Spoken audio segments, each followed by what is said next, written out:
So, welcome back. We're on day 2 now. I made it ready. This is the new sleeve that's going over the shaft here. My sleeve is a very tight fit. It is probably supposed to be that, but I think it's a little bit too tight. Which might be because the shaft here is not that bad. The other repairs I've seen people do, they are completely stripped off. I think it's a Teflon coating or something. They are much worse. I'm gonna show the pictures on how it is on the underside because it's more damage underneath here. But I cleaned it. I cleaned that one.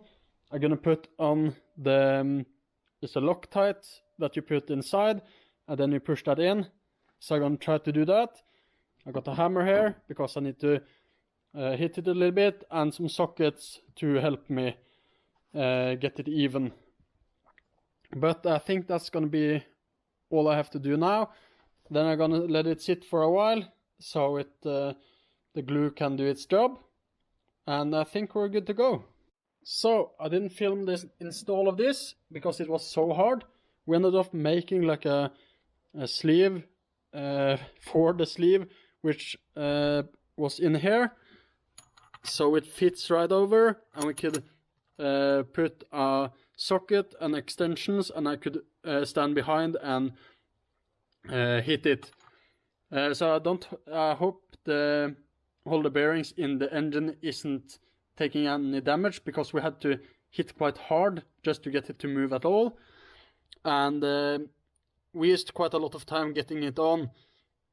But as you can see, it's now on there. It's never coming off, I'm sure of that. So the next part is I removed all the old it's the water seal and no, oil seal, water seal. I'm gonna try to replace those two. So I removed the old seals.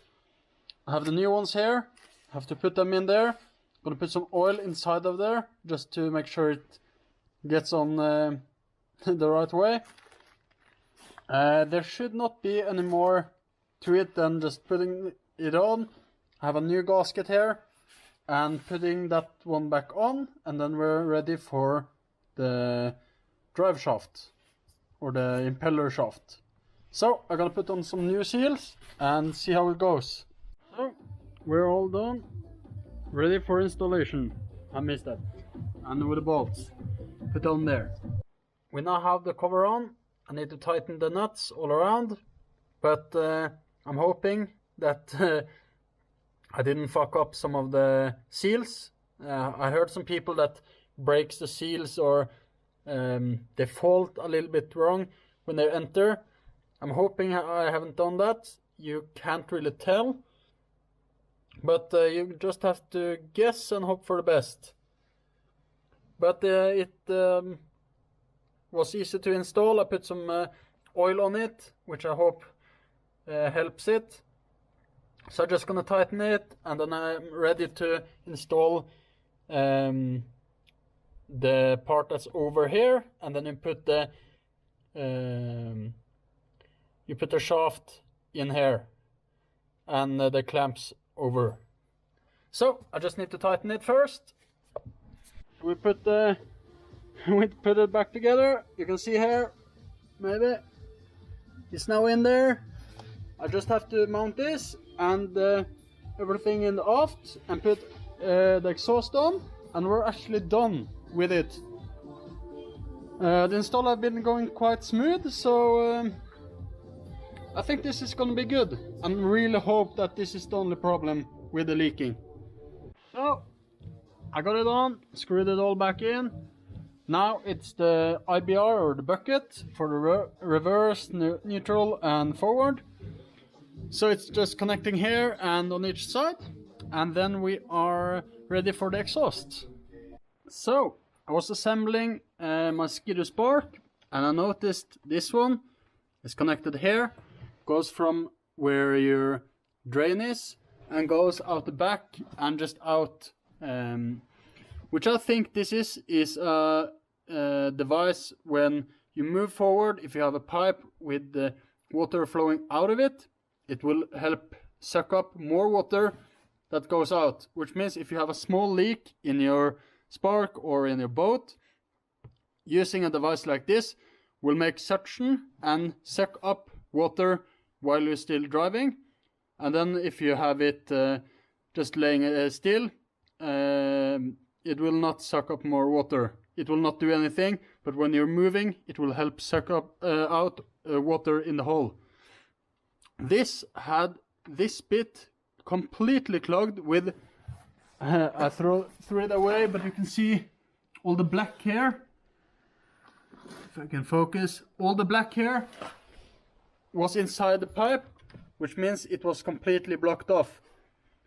And I think if this was not blocked off, I would never have noticed the leak that I now did a repair on, because it was so small that this would have done its job and sucked all the water out without me ever noticing. But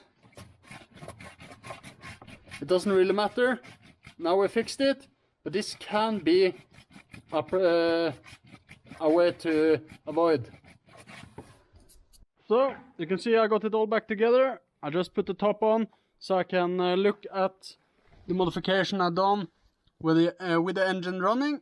You can see I have some water in there, which I want to drain all out so I can see how much comes in the engine afterwards.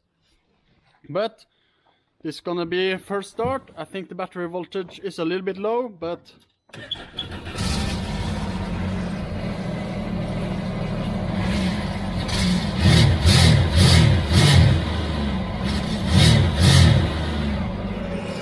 looks good. And everything here works. So, just gonna shut it out before it gets too hot. It's already starting to get hot, but that means it's ready for tomorrow. But I do think I should charge the battery a little bit more, because the battery voltage was a little bit low. So, I'll see you guys tomorrow. So, welcome back. Now we're on the water, ready for a test. Just gonna close all my pockets because I don't want to lose anything. And I do not want to get wet because it's freezing cold. What I'm gonna check now is no leakage in the hole here, which I think will be good.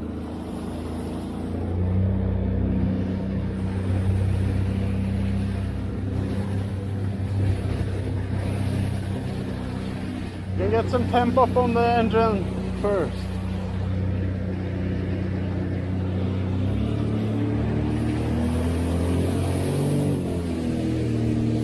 Just cruising around, you know?